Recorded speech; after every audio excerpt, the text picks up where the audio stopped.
Pourquoi une protection globale des animaux à l'ONU? Eh bien, simplement parce qu'une protection globale des animaux n'existe pas. En effet, pour l'instant, tout ce qui existe, c'est la conservation de certaines espèces, notamment à travers la Convention sur la diversité biologique, et également les normes de l'OIE, de l'Organisation mondiale de la santé animale, mais qui sont des normes ultra minimalistes et qui ne permettent pas une réelle protection du bien-être des animaux. Et par ailleurs, ces normes sont non contraignantes. Donc l'idée, c'est vraiment de porter la protection des animaux, de leur santé, de leur bien-être, à un niveau universel, donc à l'ONU, parce que c'est une organisation universelle qui réunit l'ensemble des États souverains de la planète et qui a également une influence contraignante sur ces États, notamment à travers l'adoption non pas de déclarations qui sont non contraignantes, mais de traités comme des conventions. Et donc là, pour les animaux et dans leur globalité, donc toutes les catégories d'animaux, que ce soit les animaux de compagnie, que ce soit les animaux d'élevage, d'expérimentation, les animaux aussi utilisés pour les loisirs. Donc là, l'idée, c'est vraiment une protection globale, donc dans tous les pays du monde, et globalisante aussi pour tous les animaux et toutes les activités qui impliquent les animaux et de la souffrance animale en particulier, afin de pouvoir protéger ces êtres sensibles, puisqu'ils le sont et c'est de plus en plus reconnu au niveau mondial. Donc c'est pour ça qu'on a donc fait cette proposition de convention cadre universelle à l'ONU, donc qui s'appelle la UN Convention on Animal Health and Protection. Alors, elle est structurée en 4 parties. Donc, il y a déjà le préambule qui rappelle en fait l'importance et même l'urgence de protéger les animaux à l'échelle globale. Et également le besoin de créer une institution onusienne pour la protection des animaux, puisqu'il y a le programme des Nations Unies pour l'environnement, comme on le sait, mais il n'y a rien qui s'occupe des animaux en particulier. Et on le sait, c'est vraiment un sujet global et important pour tous, en vertu aussi du lien d'interdépendance qui existe entre les animaux, les humains et l'environnement. Ça, on le rappelle aussi.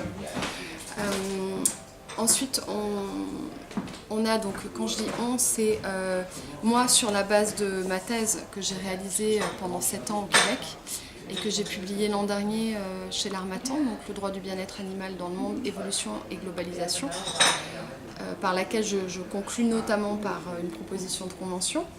Donc celle-ci a été remaniée avec Antoine Goetschel, qui est le président du Global Animal Law Project et mon associé dans ce projet, et également d'autres experts reconnus en droit international des animaux.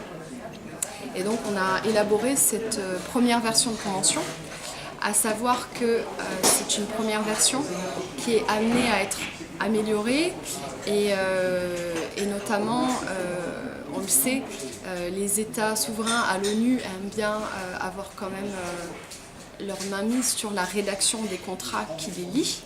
Donc il ne faut pas s'attendre à ce qu'elle soit adoptée telle que.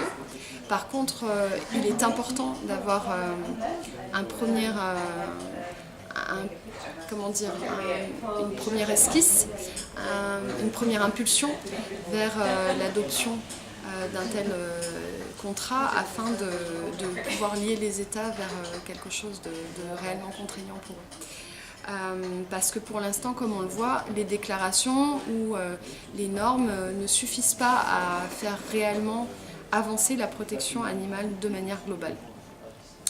Alors, donc ensuite, des définitions assez larges qui permettent à cette convention aussi d'être évolutive dans le temps. Par exemple, les animaux sont définis comme étant tous les animaux non humains, avec ensuite donc, ce qui est au cœur de cette convention, ce sont les principes fondamentaux, donc, tels que celui de responsabilité, de soins et d'assistance aux animaux.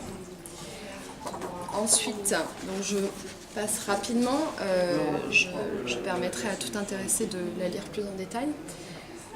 Les principes également fondamentaux comme celui de la sensibilité animale, principe de précaution, de valeur intrinsèque et de dignité, Les principes généraux du droit que j'ai pu dégager de ma thèse, à savoir celui de non-cruauté et de bientraitance, qui sont présents en fait dans la majorité des pays du monde. Alors ces législations, on peut les trouver en ligne, les textes officiels, de manière cartographiée donc sur notre site globalanimallaw.org, dans la rubrique de la base de données. Et celle-ci concerne la base de données nationale où on peut trouver toutes les lois dans la majorité des pays qui en disposent, qui permettent de protéger les animaux. Alors les protéger, c'est un bien grand mot, qui permettent de protéger certains animaux face à certains actes de cruauté. La plupart du temps, ce sont les pires, bien évidemment. Et la plupart du temps, ce sont surtout les animaux familiers qui sont protégés face aux actes de cruauté. Et comme on le sait, nombre d'animaux d'élevage, d'expérimentation, des milliards, des millions, sont encore victimes d'une cruauté institutionnalisée et qui est tout à fait légale, même dans les pays les plus protecteurs. Donc c'est là aussi où il y a encore beaucoup de choses à faire. Alors ces principes de non-cruauté et de bientraitance, en fait, il y a un principe général de droit international, qui explique en fait qu'à partir du moment où des principes sont présents dans la majorité des pays d'une manière légalement forte et contraignante, ils ont une valeur universelle. Donc c'est un principe de droit international qui concerne les principes généraux de droit. Et donc ce que j'ai pu démontrer dans ma thèse, c'est qu'à partir du moment où les principes de non-cruauté et de bientraitance étaient présents dans la majorité des pays, ils ont de fait et en droit international une valeur universelle. Donc c'est pour ça qu'ils peuvent tout à fait être non seulement portés dans une convention, mais être applicables par les pays d'une manière contraignante. Donc ça c'est un point très important et pour tous ceux que ça intéresse d'aller voir cette question plus en profondeur, je vous invite à lire ma thèse par rapport à cela. Ensuite, pour poursuivre sur les principes brièvement, les intérêts fondamentaux des animaux. Ces intérêts fondamentaux, pour beaucoup, nous les connaissons. Ce sont les intérêts à vivre, à être libre, à être bien traité ou à ne pas être maltraité d'une manière évitable. Et également, point important, à être représenté en droit. Et à mettre en place des structures nationales permettant la représentation des animaux pour défendre leurs intérêts.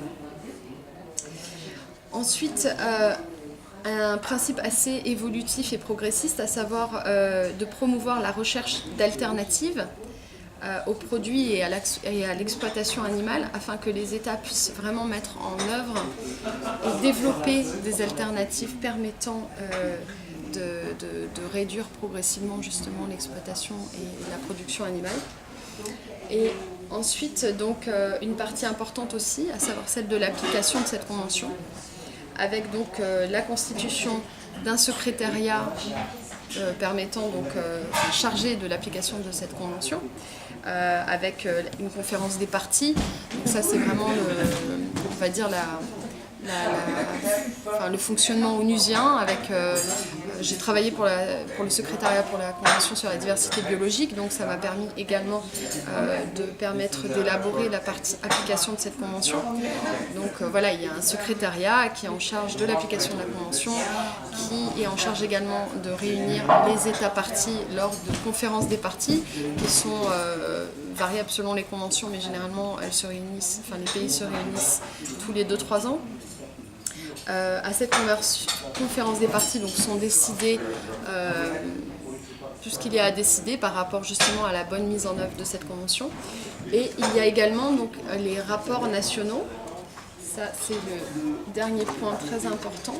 Donc voilà, les rapports nationaux, c'est ce qui en fait demande aux États parties de faire rapport, de rapporter tous les ans comment ils mettent en œuvre la convention.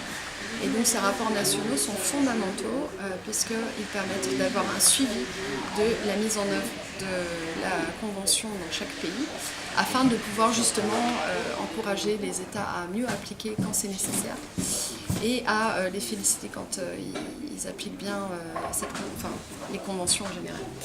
Voilà, donc voilà, c'est un projet assez complet qui est nécessaire et utile à mon sens, donc urgent et même vital, non seulement pour notre humanité au sens le plus noble du terme, mais également pour la survie de l'humanité, puisque nous sommes tellement intrinsèquement liés aux animaux et à la nature qu'il est important, après avoir commencé à bien prendre en compte la cause de l'environnement, de prendre sérieusement en compte la cause animale, puisque celle-ci est clé, elle est centrale dans le puzzle justement du bien-être, et je dirais même du bien commun, à savoir le bien des humains, de la planète et aussi des animaux. Je terminerai juste en donnant un exemple assez parlant du propos que je viens de tenir par rapport à ce lien d'interdépendance et pourquoi l'urgence vitale.